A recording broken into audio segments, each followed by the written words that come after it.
Welcome back to World Building 101. Today we're going to be going over the world meta. It wasn't what I initially had planned for today, but I think it is right in line with what we've been talking about, and it is a great jumping off point for what I was going to talk about. And so we're gonna go over this. It's something new in World Anvil. I didn't know it was there, and what they call it the world meta, and what that really means is it's a reference document of your world. Some small things that will help you if you get stuck, that help you keep your world in a making sense, and it's a great springboard to really start growing your ideas. And so the first, we're going to go over a couple of these, but the first one we're going to go through is scope. And what the scope is, it helps you keep track of why you're building this world. And so for me, what I'm building for it, I'm building this world to give my players a different RPG experience than we've had over the last couple of years, really. And this will help expand. That's it. That's all you need. You keep it short. And I come back to here and I'm just making sure I'm doing that. And it's really me and my players. So this is simply I want to make a D&D campaign. All right, well so this is the question here is what are you hoping to get out of it? So know what you want from your world building project will help you keep on track. And so what I want to get out of it is a D&D campaign that will last a long time and that for me I want it to give my players a sense of wonder and discovery. So I'm going to say gives my players a sense of wonder and discovery. So, and then what is the hook or unique selling point of your world and what makes it different? So, this is kind of what we talked about last time, the unique what's unique about your world. But again, that means special to you for like what I was saying. And as long as you're excited about it, that's enough. You will be able to impart that onto your players most likely. And for me, what's unique is that they will be starting a civilization and they know that in the future something is coming to end it.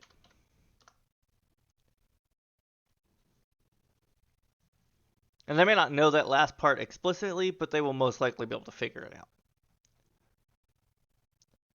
And so I think these are some great just to come back here, look at it, make sure you are on track. And if you lose your motivation, you can come back here, read why you're doing it, and go right back into it.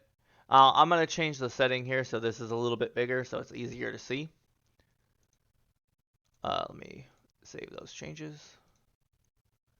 Come in here to interface and accessibility and oh, it should be that big. I'll make this a little bit bigger. Let's make it like 35. Dashboard, world settings, meta. All right. Now, theme. This one's going to take a little bit more insight into where you're going. And so, my genres. I want to go with survival and discovery. Those are my two big themes, survival and discovery. And then the general magic / tech level, we're going to say medieval tech. Not necessarily medieval tech, because we're doing this in Pathfinder. And they'll most likely have Gunslinger by the time I get there. So we're going to say it's a mix of medieval and Western tech. And it's a high magic setting. So those are my core themes. And that's where I want my game to sit, is somewhere in this spectrum of 4 themes. Now, how does the world feel? Do you want the world to feel mystical or terrifying or both? Should your audience be afraid or moved, filled with wanderlust or wonder, awed by the past or by the future? So this is the general feel of the world. Not necessarily every story has to have it, but the world should feel this way. And for this, the first thing though my audience is going to fear. And I'm going to list these in kind of the order that they happen. They're going to be terrified.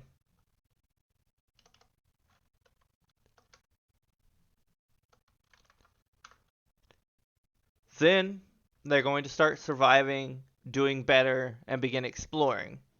So they're going to have wanderlust. While they're exploring, they're going to find very mystical things, which will add to the world and add to this feeling of mystical. And they will always be revisiting that first theme. And really, each theme, as it expands, they will always go back to them, at least for quite a while. Now, something may change along the way that removes the terrified. That is unlikely.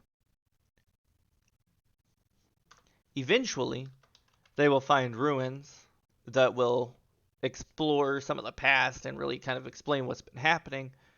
And so they will be, well, not necessarily awed, but this is a good way to put it. We're going to say awed by the past.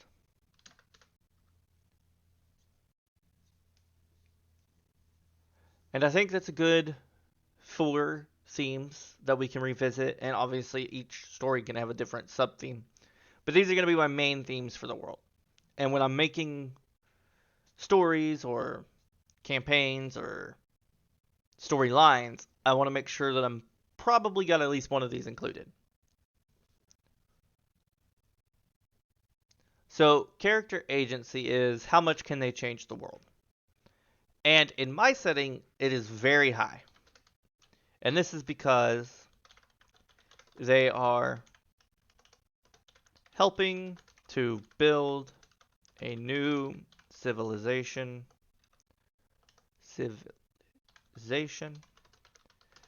that will change the world.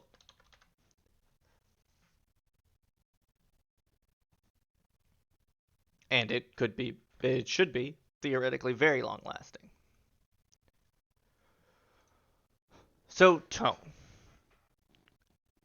The tone is not bright, but I wouldn't consider it very dark either. So I think it's somewhere in the middle.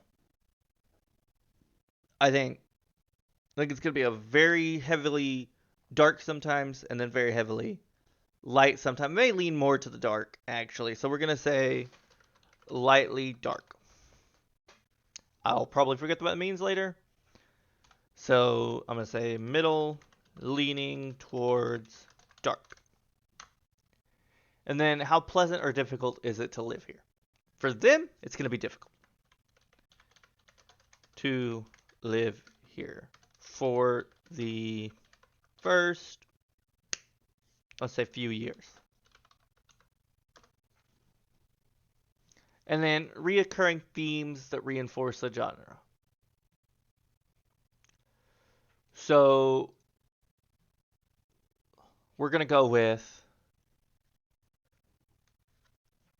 survival, and that survival being collecting resources and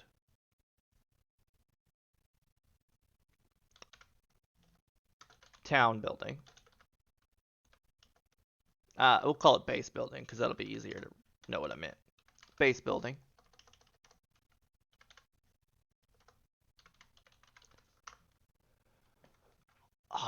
Let's see. So discovery,